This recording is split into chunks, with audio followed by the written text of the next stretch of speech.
नमस्कार, मैं हूं शम्स ताहिर खान और आप देख रहे हैं वारदात। कहते हैं कि हमेशा नए साल का स्वागत अच्छी नीयत, सोच और खुशी के साथ करना चाहिए। साल 2019 आप सबके लिए अच्छा हो, इसी दुआ के साथ आइए आज झांकते हैं साल 2018 की उन तमन्नाओं में जो पूरी न हो सकी। न दाऊद इब्राहिम भारत लाया जा सका, न हाफिज सईद को हिंदुस्तानी कानून की चौखट तक घसीट कर लाया जा सका, न पाकिस्तान सुधरा, न कश्मीर में हालात पटरी पर लौटे, न निर्भया के गुनहगारों को फांसी पर लटका सके, न बगदादी की डेथ सर्टिफिकेट पर दस्तखत हो सका। 2018 विदाई की दहलीज पर खड़ा है। 19 बस दस्तक देने ही वाला है और इस तरह फिर एक साल पुराना हो जाएगा और दूसरा साल नया आएगा। क्या कीजिएगा, साल के आने जाने की यही रवायत जो है, तो उसी रवायत के तहत साल 2018 भी यूं ही चला जा रहा है, उन सवालों के जवाब दिए बगैर जिनके जवाब कब से सब मांग रहे हैं। भारत पाकिस्तान पर अपनी अंतर्राष्ट्रीय बाध्यताओं इंटरनेशनल ऑब्लिगेशंस को पूरा करने, दाऊद इब्राहिम तथा अन्य आतंकवादियों का पता लगाने और उन्हें भारत को सौंपे जाने के बारे में सभी स्तरों पर लगातार दबाव बनाए रखे हुए कि पाकिस्तान को चाहे हमें परसू करना हो, चाहे पाकिस्तान पर हमें प्रेशर बिल्डअप करना हो, हम दाऊद को लाकर ही रहेंगे। यह मैं बात विश्वास के साथ कहना चाहता हूं। तो क्या हुआ दाऊद का? कहां है दाऊद इब्राहिम? नई सरकार ने तो वादा किया था कि दाऊद को अदालत की चौखट पर घुटनियों के बल ला देंगे। 93 के धमाकों के वक्त जो पैदा हुए थे वो जवान हो गए और जो मारे गए थे उनके घर वाले इंसाफ की राह तकते तकते बूढ़े हो गए।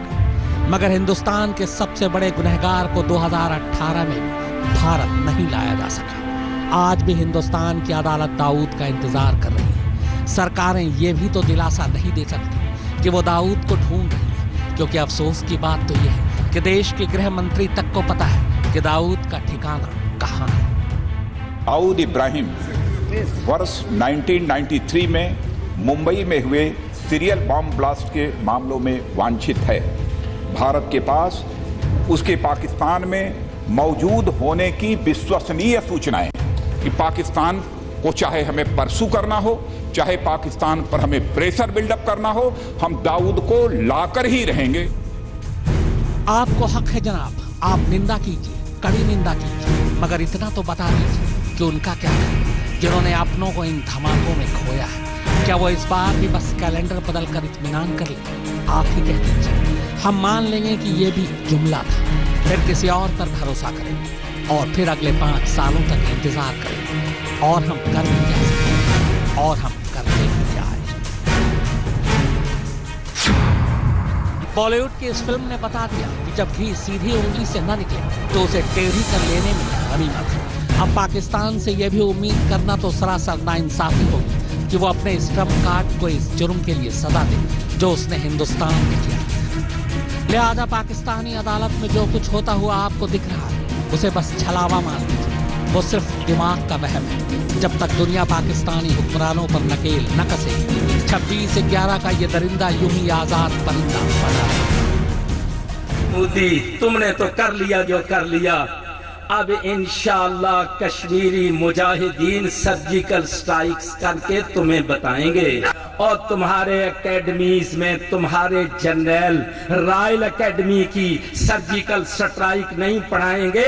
इंशाअल्लाह आइंदा वो सर्जिकल स्ट्राइक पढ़ाएंगे जो कश्मीर में मुजाहिदीन करके दिखाएंगे। अमेरिका ने जमात-उद-दावा पर बैन, हाफिज पर इनाम घोषित किया और यूएन में पाकिस्तान को घेरने की कोशिश भी की, लेकिन बार बार चीन आड़े आ गया। अवालन यह है कि हाफिज सईद पाकिस्तान में न सिर्फ आजाद घूम रहा है बल्कि चुनाव में अपनी पार्टी को भी लड़ा रहा है। बेशक हाफिज के कारिंदों की जमानत जब्त हो गई, लेकिन उसकी ये कोशिश बता रही है कि पाकिस्तान का भविष्य खतरे में और पड़ोसी होने के नाते भारत को भी सचेत रहना जरूरी है। कंधार हाईजैक के बदले रिहा हुआ दुनिया का ये सबसे खूंखार आतंकवादी अपनी रिहाई के बाद से ही भारतीय सुरक्षा एजेंसियों के लिए मुसीबत बना हुआ है। पहले संसद हमला, फिर 2016 का पठानकोट हमला और अब पाकिस्तान में बैठकर भारत के खिलाफ इसके आग उगलते ऑडियो टेप। भारत को धमकाने का मसूद अजहर कोई मौका नहीं छोड़ता है। हिंदुस्तान के खिलाफ साजिश रचने में हाफिज सईद अगर डाल है तो मसूद अजहर बात। इस बार तो उसने भारत सरकार और प्रधानमंत्री मोदी को यह कहते हुए धमका दिया है कि अगर अयोध्या में बाबरी मस्जिद की जगह मंदिर बना तो दिल्ली से काबुल तक ये तबाही मचा देगा। साथ ही अपने बयान से उसने ये भी साफ कर दिया कि उसके आतंकी भारत में और काबुल में वो भारतीय लोगों और एजेंसियों को निशाना बनाएंगे। अयोध्या में हिंदू खुलेआम दंदनाते फिर रहे हैं कि इस वक्त लखनऊ, फैजाबाद और पूरे उत्तर प्रदेश के मुसलमान खौफ के साए में जिंदगी गुजार रहे हैं। ये बम्बई से हाशिमपुरा तक और मेवात से गुजरात तक हजारों मुसलमानों को शहीद कर चुके हैं। हिंदुस्तान में अब तक हजारों मुस्लिम कुछ फसादात हो चुके हैं और जब से मोदी आया है तब से मुसलमानों पर मजालिम का सिलसिला मजीद बढ़ गया है। बस अफसोस सिर्फ इतना है कि खुद को मुसलमान कहलवाने वाले हुक्मरान, फौजें और अहले इख्तियार आखिर कब तक जिल्लत और गुलामी को मुसलमानों पर मुसल्लत करते रहेंगे। मुसलमान अल्हम्दुलिल्लाह एक नाकाबिल शिकस्त उम्मत हैं। वो अपने सारे मसले खुद हल करने की ताकत रखते हैं। असल ये अर्ज करना है कि हमने अपने मसाइल के लिए गैरों से भीख नहीं मांगनी। उम्मत मुस्लिमा खुद बाबरी मस्जिद के मसले के हल के लिए खड़ी हो, तैयार हो और आगे बढ़े। भारतीय एजेंसियां लगातार मसूद अजहर और उसके गुर्गों पर नजर बनाए हुए हैं, मगर इस साल भी उसके हाथ खाली ही रहे।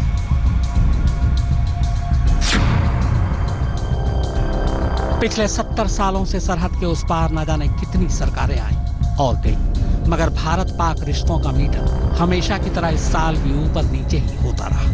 हालांकि साल 2018 भारत पाकिस्तान के रिश्तों में कुछ हद तक दरार मिटाने वाला साबित हुआ, लेकिन कुछ तल्ख मुद्दों पर सवालिया निशान भी छोड़ गया। बीते सालों में बेशक दोनों देशों में आतंकवाद को लेकर खटास और तनाव बढ़ता रहा, लेकिन पाक में PMLN और PPP का वर्चस्व तोड़कर क्रिकेट की दुनिया से राजनीति में आए इमरान खान ने सत्ता संभालते ही भारत के साथ संबंध सुधारने की पहल करते हुए करतारपुर गलियारा खोल दिया।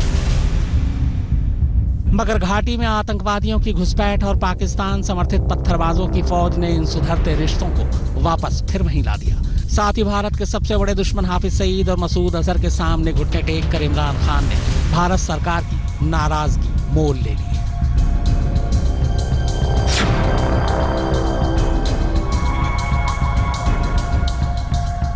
दुनिया का जब इतिहास लिखा जाएगा तब उसमें इस शख्स का नाम उस पहेली की तरह दर्ज होगा जो कभी सुलझ नहीं पाई। साल 2018 में अबू बकर अल बगदादी के संगठन का इराक और सीरिया से लगभग सफाया हो गया। और तो और इस बगदादी की न तो शक्ल नजर आई, न ही आवाज सुनाई दी। रूस ने दावा जरूर किया कि उसके हवाई हमले में बगदादी और उसके खास लड़ाके मारे गए, मगर न तो अमेरिका ने और न ही दुनिया ने यह माना कि सचमुच बगदादी अब इस दुनिया में नहीं है।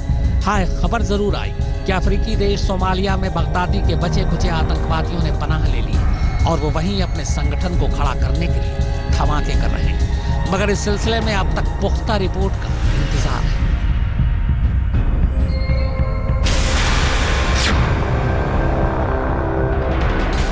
बारह जून 2018 दुनिया के इतिहास में ये वो तारीख थी जिसने 5 दशकों के मिथ को तोड़ दिया। कोरिया की आजादी के बाद पहली बार उत्तर कोरिया और अमेरिकी राष्ट्रीय अध्यक्ष आमने सामने थे। एक तरफ अमेरिकी राष्ट्रपति डोनाल्ड ट्रंप और दूसरी तरफ उत्तर कोरिया के तानाशाह मार्शल किम जोंग उन। जिस तरह ये दोनों नेता परमाणु बमों का बटन दबाने की धमकी दे रहे थे, उससे एक पल को ऐसा लग रहा था जैसे दुनिया जबरन एक और विश्व युद्ध की आग में झोंक दी जाएगी। मगर चीन और रूस के बीच बचाव के बाद अमेरिका को तबाह करने के लिए मिसाइल पर चढ़ बैठे किम जोंग उन को बातचीत की टेबल पर लाने की कोशिश कामयाब रही और सिंगापुर में 2 सबसे बड़े दुश्मन आमने सामने मिले। लगा सब कुछ सुलझ गया। परमाणु निरस्त्रीकरण की शर्त पर अमेरिका भी उत्तर कोरिया को आर्थिक प्रतिबंधों में ढील देने को राजी हो गया, मगर डोनाल्ड ट्रंप इस गलतफहमी में थे कि उन्होंने किम जोंग उन जैसे सनकी तानाशाह को घुटनों पर ला दिया। मुझे भूल है कि जो इतनी आसानी से समझ में आ जाए उसे किम जोंग उन नहीं कहते।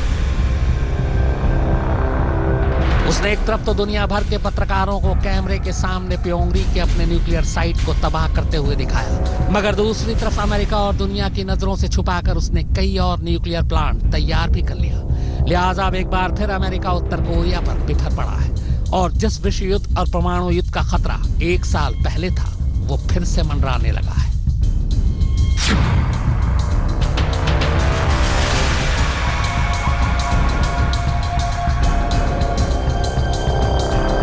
एक एक कर 6 साल गुजर गए, मगर निर्भया को इंसाफ अब तक नहीं मिला। निर्भया के उन 6 मुजरिमों में से राम सिंह ने जेल में ही खुदकुशी कर ली थी और उनमें से एक जोयनाल ने प्रोबेशन होम में 3 साल गुजार कर अपनी सजा पूरी कर ली।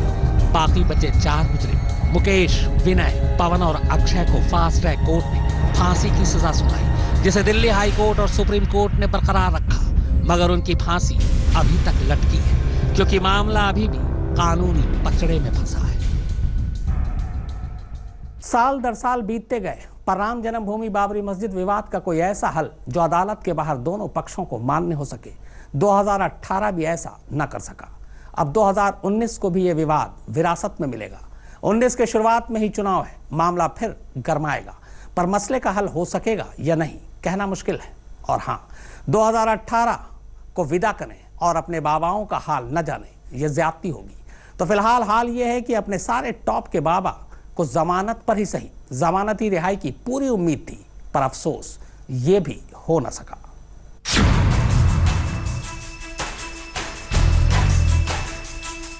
29 अक्टूबर 2018 की सुबह 6:10 पर इंडोनेशिया के जकार्ता एयरपोर्ट से इंडोनेशिया के ही पंकाल पिनांग एयरपोर्ट के लिए 2 पायलट और 5 क्रू मेंबर समेत कुल 181 मुसाफिरों के साथ उड़ा लायन एयरलाइंस का ये विमान 13 मिनट बाद समुद्र में क्रैश हो गया।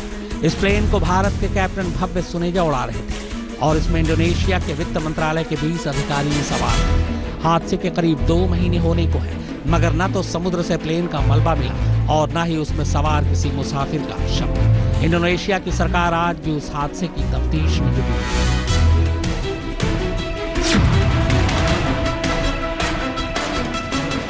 अयोध्या में बाबरी मस्जिद के विध्वंस के 26 साल पूरे हो गए। 6 दिसंबर 1992 को हुई ये वो घटना थी जिसने हिंदुस्तान की राजनीति की दशा और दिशा दोनों बदल कर रख दी। राम का नाम लेकर बीजेपी कई बार सरकार में आई, मगर साल 2018 इस लिहाज से अहम था क्योंकि ऐसी उम्मीद जग रही थी कि केंद्र और राज्य दोनों में बीजेपी सरकार होने की वजह से राम मंदिर का रास्ता साफ हो जाए। मगर 4.5 साल बिताने के बाद भी केंद्र सरकार इस मामले में किसी नतीजे पर नहीं पहुंची और कानून बनाने की मांग को यह कहकर खारिज करती रही कि मामला कोर्ट में विचाराधीन है। इस तरह राम मंदिर के इंतजार में एक और साल गुजर गया, मगर अब फिर एक बार राम का नाम चर्चा के केंद्र में है क्योंकि आम चुनाव दस्तक दे चुका है। और जाते जाते आखिर में उन बाबाओं का जिक्र जरूरी है जो खुद तो सालों पाखंड का खेल खेलते रहे, मगर जब अदालत ने उन्हें उनके कुकर्मों की सजा दी तो सारी हेकड़ी निकल गई। उनमें सबसे बड़ा नाम है आसाराम बापू का, जो पिछले 5 साल से जोधपुर जेल में आजादी के इंतजार में सूख कर कांटा हुए जा रहे हैं, मगर इस साल भी उनकी ये तमन्ना पूरी नहीं हो सकी। ऐसा लगता है कि अब जोधपुर जेल ही आसाराम का परमानेंट एड्रेस बनकर रह गया है।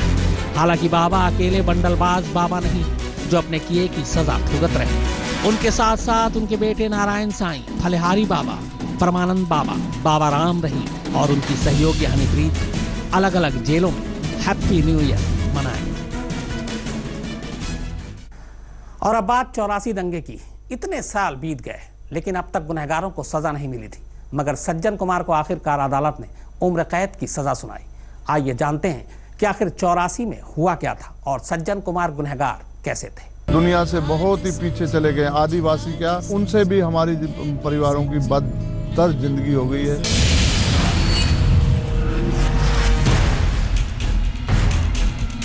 और जब हमें दुख याद आते हैं ना, हमारा मन फट जाता है।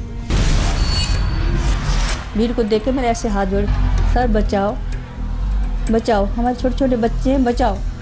किन्नू के हाथों में छोरा था, किन्नू के हाथों में बलम थे, किन्नू के हाथ में सरिये थे। पहला सिख जिसके ऊपर अटैक हुआ दिल्ली में, वो था राष्ट्रपति, देश का राष्ट्रपति, प्रेसिडेंट ऑफ इंडिया ज्ञानी जैल सिंह।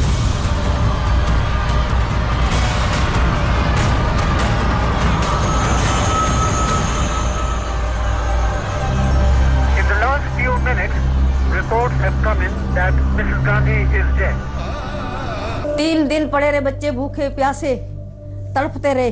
ये मेरा लड़का 2 साल का था, पानी के लिए, दूध के लिए तरसता रहा। नाली का पानी उठा के इसके मैंने होंठ गीले करे थे। कौन सी माँ ऐसी करेगी जो गंदा पानी नाली का बच्चे को पिला सकते हो? हमारा कलेजा जानता है। दर्द, नफरत, बदला, गुस्सा, बेबसी, बेचारगी और बर्बादी की ये वो दास्तान है जिसका हर लफ्ज खून की स्याही में डूबा है। ये वो दास्तान है जहां इंसान हैरान है उस इंसान से जो खुद इंसानी बस्तियां जलाने में सबसे आगे रहा। बदले के नाम पर हैवानियत की दास्तान है ये मंजर। ये 31 अक्टूबर। 31 अक्टूबर की तारीख किसी के लिए किसी का जन्मदिन हो सकती है और किसी के लिए किसी और खुशी की तारीख भी हो सकती है, मगर सैकड़ों जिंदगियों के लिए ये उस आग और खून की तारीख है जिसने 84 में मुल्क की तारीख में ऐसे बदनुमा दंगों का रूप अख्तियार किया जिसकी आहों और चीखों को आज भी सुना जा सकता है। हो सकता है किसी की सोच में बूढ़ा बरगद गिरता है जैसा ख्याल अनचाहे ही आ गया हो, मगर उसके बाद जब मौका मिला तब इंसाफ का गला घोटने का भी काम किया गया। हजारों लोग कत्ल कर दिए गए। जुल्म सितम का नंगा नाच कई दिनों तक चलता रहा और मजलूमों का साथ देने वाला तक कोई नहीं था। इंसाफ की राह भी इतनी मुश्किल और कांटों भरी थी कि तारीख पर तारीख पड़ती रही और आखिर में दंगा पीड़ितों को मिली तो वो भी सिर्फ तारीख। अब क्या करें, अब बच्चे छोटे छोटे जब बड़े बड़े हुए, ना कोई बच्चों की नौकरी है ना कुछ है। एक नौकरी मेरे को मिली थी, मैं भी रिटायर हुए। यही है तारीख। इतिहास खुद इस 31 अक्टूबर की तारीख के साथ ऐसी चिपक चुकी है कि जिसे आप जितनी कोशिश कर लीजिए लेकिन उस नस्ल के दिमाग से नहीं निकाल सकते जो आज जवान हो चुकी है। उसके भविष्य पर गुजरा हुआ कल जब हथौड़े की तरह पड़ता है तो गुजरी तकलीफ देह 31 अक्टूबर की तारीख जिंदा हो उठती है और सवाल करती है क्या है कोई इंसाफ की तारीख।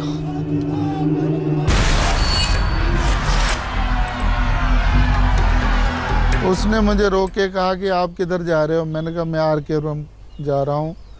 उसने कहा कि आप मेडिकल की तरफ मत जाना, वहाँ पर सरदारों को पकड़ के और जला रहे हैं, गाड़ियाँ जला रहे हैं, आप उधर मत जाना।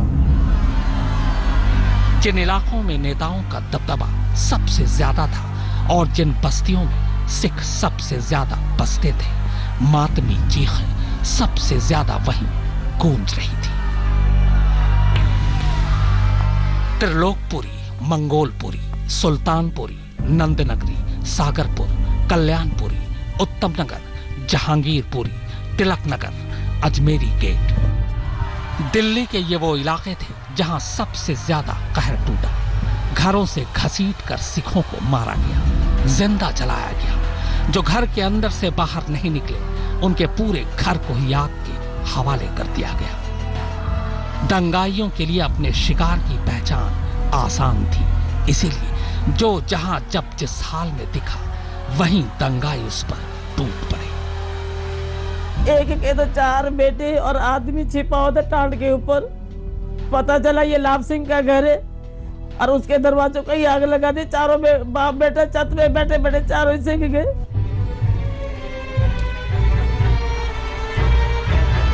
इकतीस अक्टूबर की पूरी रात चीखों के साथ गुजर गई।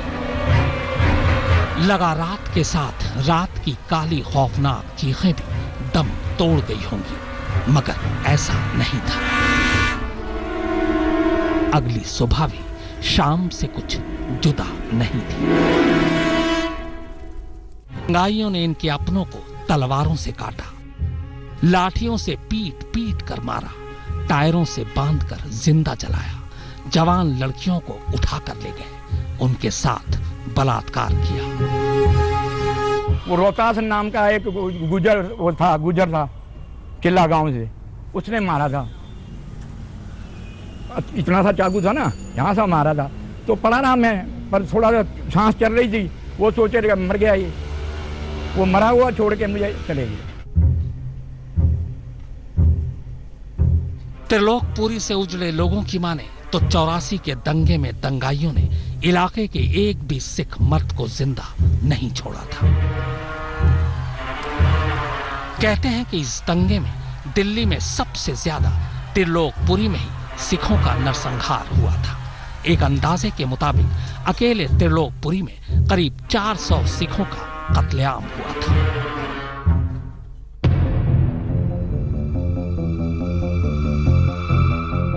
त्रिलोकपुरी से दूर सुल्तानपुरी में भी हैवानियत का मंजर कोई अलग नहीं था। कांग्रेसी नेताओं की अगुवाई में दंगाई यहां पूरे दिन मार काट मचाते रहे और उन्हें रोकने वाला कोई नहीं था। मैंने कहा मार दो, हमने ऐसे खड़ा, मैं खड़ी हो गई, मेरी नंद की बहू भी खड़ी हो गई, कह रहे गोली मारो ना, इस डंडों से क्या होगा।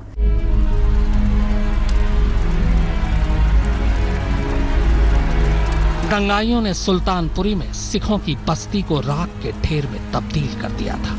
चश्मदीद बताते हैं कि कैसे कुछ कांग्रेसी नेता और कार्यकर्ता आग लगाने के लिए पेट्रोल और माचिस बांट रहे थे। सुल्तानपुरी तो उम्मीद कीजिए कि शायद जो 2018 न कर पाया वो 2019 कर दे। इसी उम्मीद के साथ वारदात की पूरी टीम की तरफ से आप सभी को नए साल की बहुत बहुत मुबारकबाद। लेटेस्ट खबरों के लिए यूं ही देखते रहिए आज तक और इस वीडियो के पसंद आने पर लाइक, शेयर एंड सब्सक्राइब करना ना भूलें।